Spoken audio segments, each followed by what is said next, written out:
future, young men and women. We're together, we're the future, here we are, let's join together. With ability to change communities with love, with peace, to respond to our need, to call for unity in Africa. Hear me cry, never leave me and leave me alone. As I see land and a brighter future, let's join hands together for youth and women. We live together. So you live, while we live together. Thank you. Thank you so much. That's all. Mary, okay, now in the 2030 agenda, ketika neno nene guru mirogu aro ki chan madot chigu chak tiuti matek adada makiligi le mechinge mano bulu gidugu self reliance endo pege biru dependent kit makara jui ono gen giti kwene mena yeneno pa government itetela pa president Yoweri Museveni kagota nero na machal la tela won commander ila bo mida west sub county ana mita whiteboard bulune government itetela pa president Yoweri Museveni utote mada makeli wa projects pat ma buru keber ka kwanyo gi me ber beneficiaries e kire tie youth livelihood fund ma chena ma buru deno ma chena le no miero longa ken bulu ke doare pool ka yaga jomo kana deno ka gen ke doaro ken meno mano wek lonyo onya oriem chan ke ching bulu ento ko beti challenge unyo pero matie yene bulu ka ge no lin ma chalo ket ane pegi kero e project ma megi unyo e plan ma megi ni kit mano gen go gam claim gen gi diverting chantero gi dokati mo gen ma pat kombeti chano mi wero bulu ka iribino itadero me penyo me nongo ni anga mo beru ngat ma urutu uno gen ma be ke project ma ke mi me youth livelihood tek mada maka ke wai ke chak choko chente me youth livelihood buli mu kano bingolo chera biro manu pegu chung pien no dong gen gu chamu chentero ker gi pe me dwako ne dok yu mo ke ken dong pe de stack chau ken be dong wa ko ge du la ke ma pe ne no chalo nget ma dong ker rom tiule meno gen ma aneno ikit ma jumu ken mo gamo youth livelihood tikwere now jumu ken ma chalo ke ker chalo nat obino pa ke le wala la no saf obino pa ke le wala la eta mita testifying ani mwagali wario kapa wiya chel mati bulu ano no saf tu kemina roya dia chel roya diang le iruni agwaro mabe kombeti chawane ati kidie apa wiya bit ya dul mamega mo aki mien dia chel magamente yomina ma inite historic ma bulu ana lego gen wen ni buli duchu wen gu kwan yu mabe kitamati bien mindset iti marat wi bulu mamiyo wero gen pegi ye chero kama gen giti ye kama gen ma ake kama gen giti yene mena yele kana ma lego bot bulu ni PDMTM bulu tiga cher kanone ma chilling million a chel in ka yin kwanyo million a chel ketni specializing e go chapa ino ka jami rududu ini bi neno ni kai poro budget planning mabe ino ni the rate of turnover is high lokadong tiene buru mergu bet kineno me yero tik mabejo me aro ki tida babang wer gen gu chak tiuti wer wa ay wo la wa chel ki chan ma wan wati kwerene madit amera chwal forge madit bota ruor la chwech mo yobo tiene ne an pafulu umiero bet ki kwe ya mira west mon forge na machel lok na mario amera forward to al upland television pitute makar ke kar gitute memin wa news memin wa kwena memin wa ngich man ben mera chok forge bot un majal upland television dong la penyi tika maleng mo la pen mai pen live and direct ki war madit wiye machego pengo ki kwerni an pa bulu nian pa bulu ki jeno tien lok mo wer ki kwerni an pa bulu ena ye meneno be pa bulu me recognizing tek pa bulu nyo the importance of bulu in the country. Now, ki war madit kay ber kan na mod ikin calendar memo hachen. Ki beru penki no ni wilobo kolo umier ki kweni pa bulu. Kitian lokene bulu era yetia nyimpa wilobo. Chi tin tin jom tutwal ne gamente ti ka kwero ni pa bulu kere be ni watika kwerne la chen man perach donki war ma dir la dit ka sule ma chalo an anati concern anati ka neno ne ni one watika focusing bully ma okay to say bully mano pegiti in the ghettos bully magiti kin gang ento ana mero challenging lu diro wigamente ni ano mekwe pa bulu must include the ghetto youths because the youths who live in the ghetto are the problematic youths. They have a lot of problems. Peketima duong bulu manuti ghetto inone wagina chama pere bulu manuti ghetto wagina ruga pere bulu manuti ghetto inone wakama mireno ko ye pere wa art no pere chi ana lego ni ano matim telo ni ano mekwe pa bulu o miero an machelo an ruara lo akel to the attention of our leaders ne ludiro miero ben go focusing the attention ikom lutieno me ghetto pien lutieno ghetto tikin vuli now ka ine ne mo modla dit ka sule bulu ere ya nyimelobo kadon wano tiki bulu ma peko kwano watiki bulu ma bene peko tika ti ogeno chi anyimberu ni ning mono wajne anyim kele koyo chi an machalo ruot anone anyimen ti kele koyo chi akati kama leng anone miero bet part of you menian pa bulu pian an ben ati bulu mier ke lok matek dok ben ana mier ki tet bolu tela wa ni tig mado dong ma pera tek lo yo weng ena yeme moro wang ikom bulu pian kai ber kan ano mod pola kare lu tela mo kana ki tiu ke bulu kare me kuige ken kai ber kan ano mod you have to agree with me la dit Ili be known kere wala wing down matika following Upland TV will agree with me ni Paul Palotela mo kana tiene bulu ya ferre fana kar me kui ero ka kui karo kon bulu ti awo condition mani ni donc peki paro ci ginen wo mero gi ko piene wan wa no ne lotela mo kana bene e kar ma ti promising no kar ma ti chono kui gotimo ana mera wajine inka in promising mono donc den ku kero den wi bulu ni a bulu karo gi karo umier ke war ma dit bulu to project man ke bulu ti to project ti ka mena ko mo kana winyo la wana machimo ko inde winda kuri loken ci morte marach pero pelok chimi na machimi kar mane ti chono kui era mane kar kui le tabi la wana machimi morte marach ci an ati la wangla te dero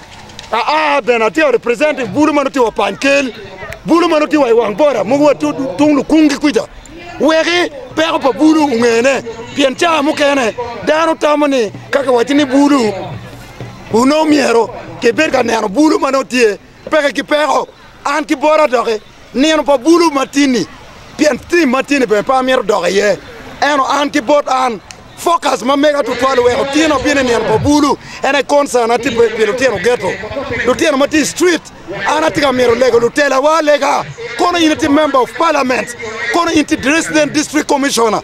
Even if you work in the office of the president, you tell the decision makers that it is high time this very government, because government is the people, this very government must focus their attention on the youths. And I want to tell you this, if this government of ours focus their attention on the youths, then I see this government will prosper. But the moment our government begin to ignore the youths, then I see problems. I'm seeing problems. La mera local level chuli. Alego uno dirogamente. Atika alego koni ti office for minister, koni ti board minister, koni ti member of parliament, iti honorable councillor winero mabe. Wektela ni ubegin mak nyako nyige. Au focusing kombulu. Piana no pola uno tika we bula gawe. Pola uno ka o loka bula bulu wikipe nyadano. Bulu kon ina karo ke bulu. Uno tele mo kana be chao karo ti bulu.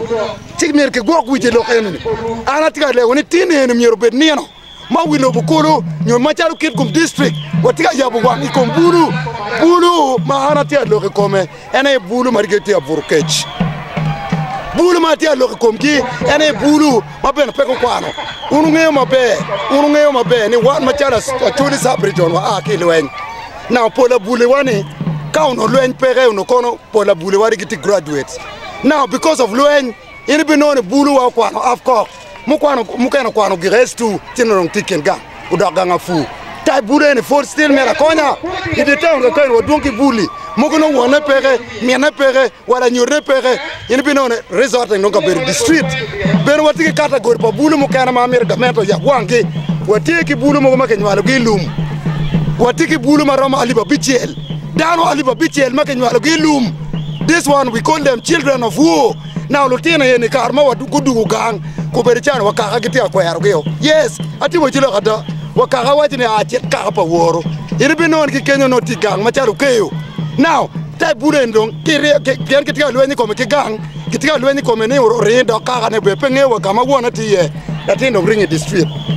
Kama mi ringi ye pege en gino we inibe noni lutina makiluonge ni ago gidwo district.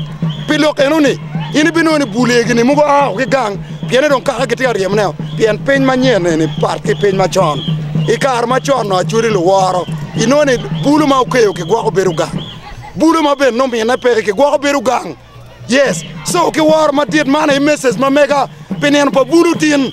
I call upon the leaders, let us focus. I call upon our government, let us focus on the ghetto youths, let us focus on the street children, let us focus on the homeless children. Then that way God will bless our leadership. Because it is written in the book of Psalms, chapter 82, verse 3, it says, uphold the rights of the poor, the oppressed people, the widows and the orphans. So I'm challenging our leaders. You go and read the book of Jabuli. Book me Jabuli chura pierbor we are tienga de. Matiro ni umir chung pe jomadwan ki pere. I look pe jomadwan ki pere. Lutiro kikimonto ana giro loka. Ruba medgum ana fo tutwal. Lokabut bulu magang kuja magen puo kanya na tiene yum makite ne mer bulu bini ye pien la kama ber kitene ne yaba widano peni yini bini ka kuwe ken ibini ka wunyu ngej mu kena kit ma mer dano rebe ker kindano nge bulu te gi wit ma fot go aro mera yoba ci jomo binu kanya lego ni jomo dongi ka diye dioge o chero wachi gi ngomo ber ga teme kan wek men kita wuntino wunyu fon me lokko ko ne gen non chero lokko ge tini wati kwe ya mira South County wa ye ara mira kiti anda ti lok mi achel wa mira wa bin wa lok mai change pa bul mati ya mira mi achel bul na ga mi ki lo ma to pa ti marani tim ko ge mu kane so that's why wa kiro yukti ya mira be de chani e wa yom kiti an lokani wati ga na miel ma bulu ma ti ma kiti a piano kiti a performing kiti anyore at least kiti ki na mo fi anyim ki dong down do baka mege piani kwana ken is not the only way me ko you can also be a musician around pero la artist ki o mo cannot be me ma cha wan bulu kano ke oni romo so e oni is also a way to life. That's why we are very happy men are you when they are performing me kiti mu kana one machala youths wa lego ni kai lokoni ki nwa le cham e oni ayi nwa agiki ni mi ko. But still, you have a chance to go back to school. So, leganati bot buluma megwa manier karwe ma wobe.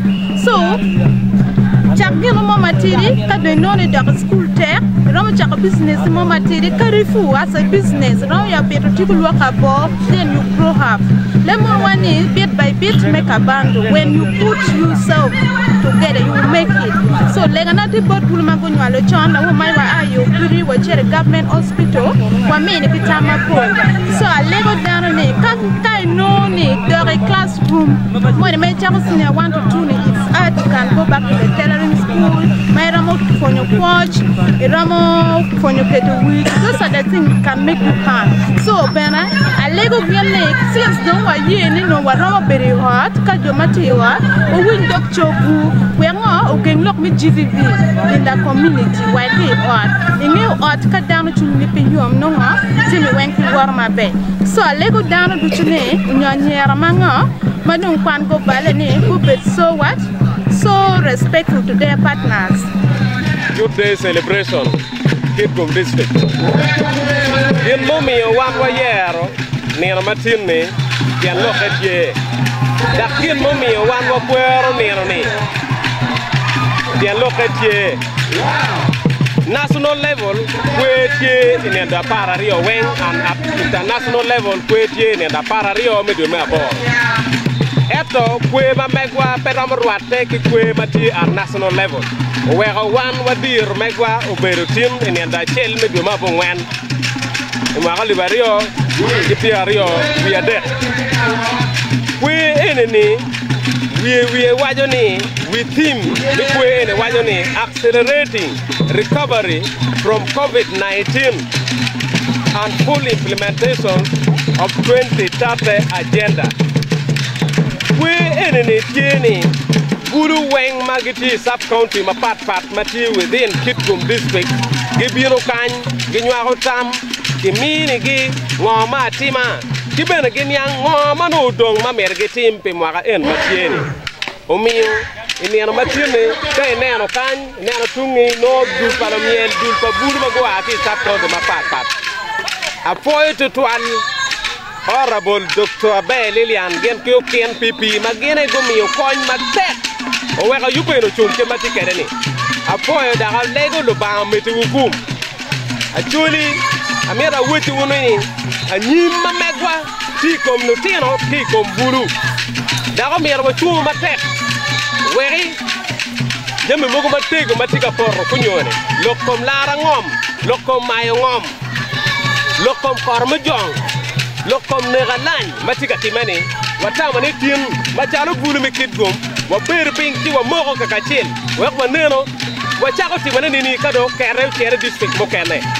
Dano Tamani, Watika Tura, one Wabicharo campaign, Minanini, Wajuayo, Lakuri Charo, Milarom, Lakuri Charo, Minanani, Kibuki manipulating, Noki, Kituki, we actually, 11 Mapat. Kiketo da ballo environment mamegwa watamani merkugiri. I must thank government of Uganda for various programs and support being given to the youth of this district. We have Youth Livelihood Fund, we have UWEP, which many of them are benefiting from, and support from various CSOs who are here. Aramiro Ketropeo, Mabulu, Anel, Michigan district. The challenges facing the youth in this district. The first one is gender-based violence. The youth are engaged in sexual violence.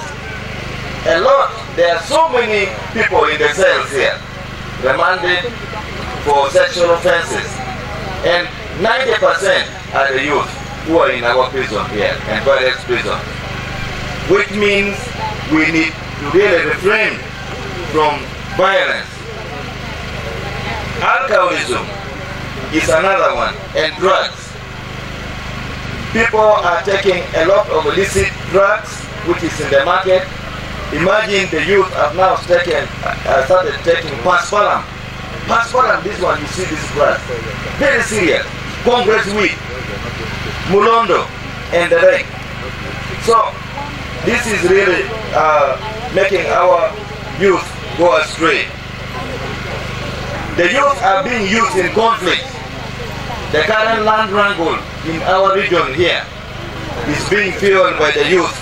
Din neramam yin na chira chen jak nem no let mamegi a nyimpa Uganda chui ko muweng katien wan ma yubo kwe eni kit menem no kitik matek me a ki chere ma right ma wo ki ye me covid we wonen kin me don logo marwata ki agenda 2030 ke lokani luten wa area wood bolo we ka wan wa biro kin man wa biro ba twin matek ke yo mama ko chingwa yo ma pewan ere bon we ko nero makin man ka wan ko kwero ne pa buru wan mo biro ka choy dam chingu ma ka chen ma kuno ne ara nyimo.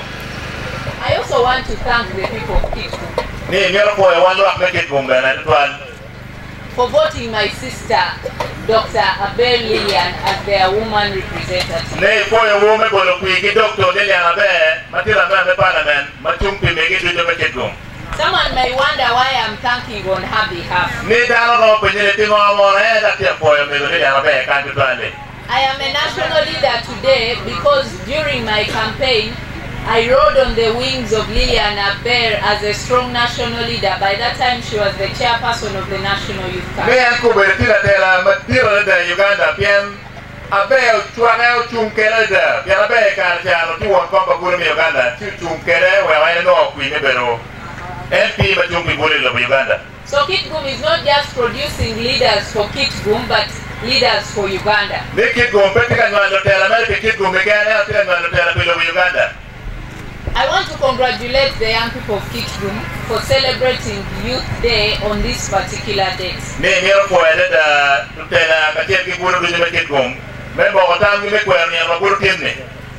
We were supposed to be here last week,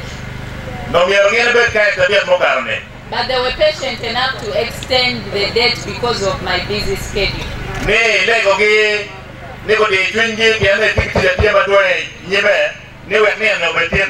The month of August and September, being the youth months, my schedule is usually very busy.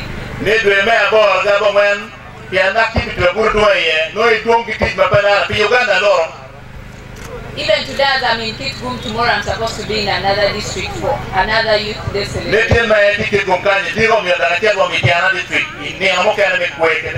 And sometimes it gets overwhelming for an individual, but duty calls that you be present.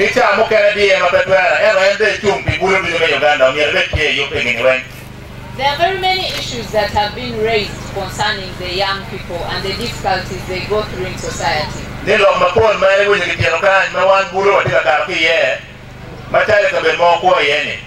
But I want to zero down all those challenges and speak on two important issues.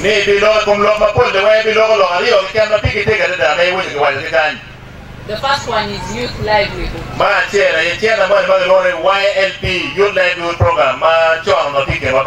Yeah, not the program, youth livelihood. How best do we get to transform the livelihoods of our young people in the communities?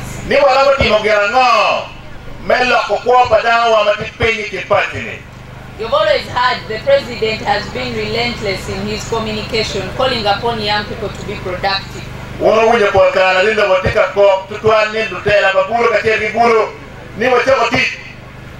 The white-collar jobs that our forefathers used to study for can no longer absorb the growing population.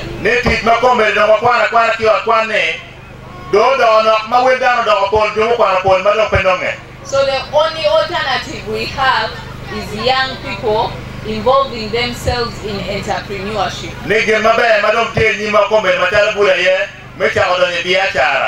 And one of the great avenues of entrepreneurship is agribusiness and agriculture itself.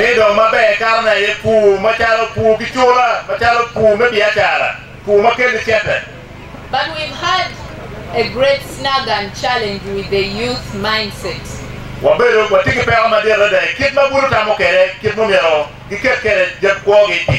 Even the few programs that have been available by government, our fellow young people are letting us down with financial indiscipline and poor management of enterprises.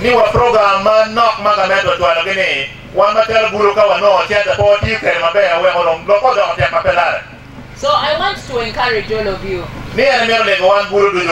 that amidst all the challenges of low access to credit, of not having proper access to capital, it is important that we reach out to our young people to have the right mindset for business,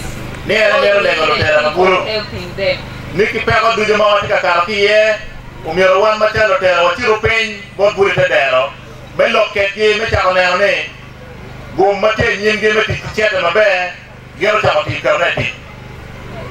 If we can have young people involved in entrepreneurship at the lowest level, then household income would be improved.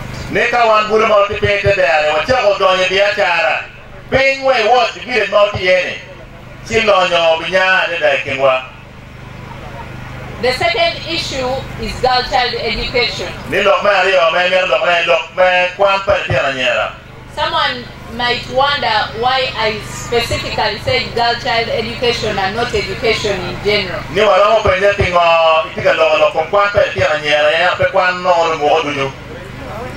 I would love to say education because it encompasses both the boys and girls, but I'm specific about girl child education because it's one of the greatest challenges we are facing in northern Uganda.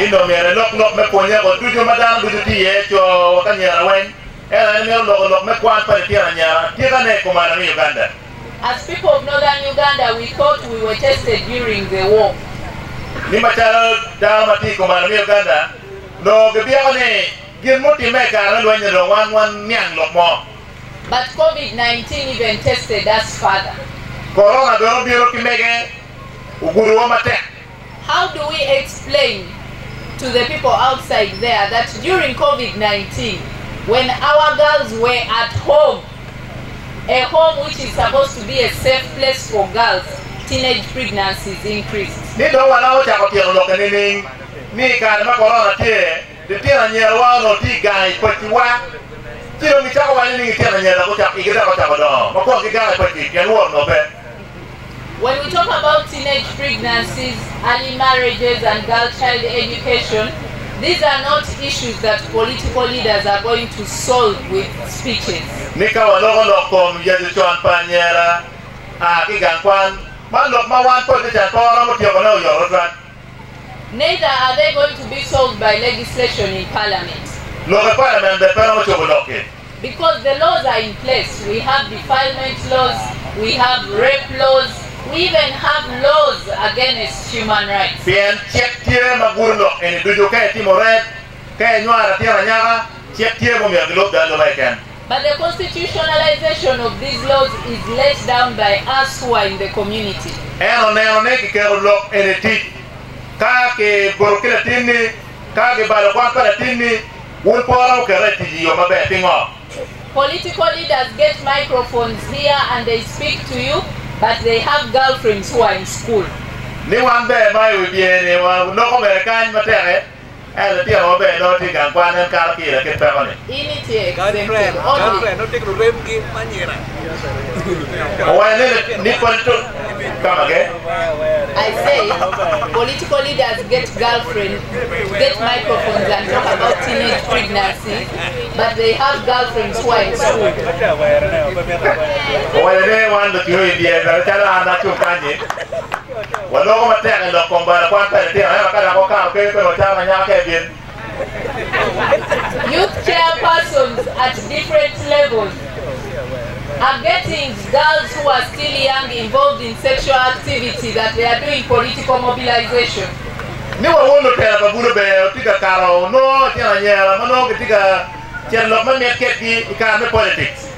Businessmen in communities are using the money that they should use for bettering society to lure young girls into having sex with them. No biya cha ma ti ma ti mo wa mi ra kan ma ti ke gange en tiene manok magiti ke ne magiti ke ne dong giti ke mara me belo ke tiene ma ti magiti school. And when we gather here as a society, we all pretend like as if we don't know what is going on within us. Man ka wa go kan kuman wa belo tel be ko nyang wa gada ti mani. The strongest foundation and strength we have always had as Northern Uganda has been education. Ne guru madit ma wa belo ke re ka mo ka ngej ma cha ko ma mi Uganda ye lok me ponye. The leaders who came before us were well educated. They created avenues for education of others. If we cannot do the same for our young people, then we are killing Northern Uganda with our own hands.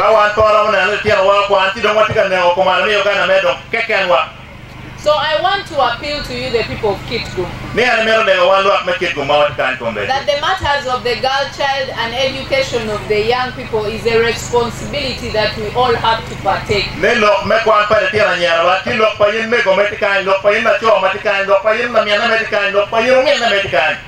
It calls for a multi-sectoral approach at all levels. Let us utilize every avenue we have, from religious leaders, political leaders, mothers in society, fathers in society, because at the end of the day, the children who are affected are our daughters, are our sisters, are our friends, are our neighbors, are our relatives.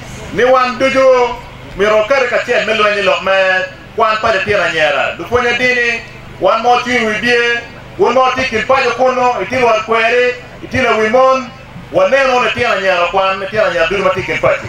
And we can only do that by ensuring that the environment we live in is conducive and safe for the girl child. Wala mati mo yano ne ka mene ka waneno ne ka ber mo beri ye nye pati ma tia nyara ko ye ti mabe. Ti jemi na mati ne we mabe ne go kwan pele tia.